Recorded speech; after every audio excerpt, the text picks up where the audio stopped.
Görək cümlələrdə nə zaman most, nə zaman the most istifadə edilir? Cümlə daxilində fərqli istifadə oluna bilir. Çalışaq ki, cümlələrdə daha diqqətli olaq. Misallar üzərindən baxmağa çalışaq.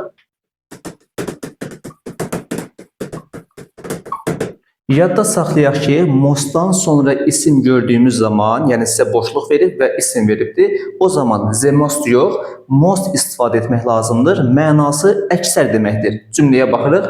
Əksər tələbələr gəlirlər. Bir daha deyək. Boşluq var, nöqtələr veribdir. İsim gəlibsə, bilin ki, orada the most yox, most istifadə etmək lazımdır. Görək the most harda olacaqdır?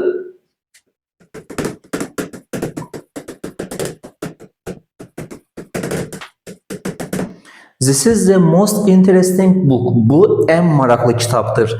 Yadda saxlayaq ki, sifətin üstünlük dərəcəsidirsə, sifət qaydasıdırsa, interesting gördüksə və yaxud da başqa bir sifət gördüksə, əksər mənasını vermir və burada ən mənasını verəcək və sifətin üstünlük dərəcəsinin əlamətidir. Əgər sifəti keçmisinizsə, bir daha deyirəm, əksər tələbələr gəlirlər, əksər mənasını verdi, özündən sonra isim gəldi birbaşa, amma özündən sonra sifət gəlir və bu ən maraqlı kitabdır. Sifətin üstünlük dərəcəsi əlaməti olduğuna görə burada ən mənasında the most olacaqdır.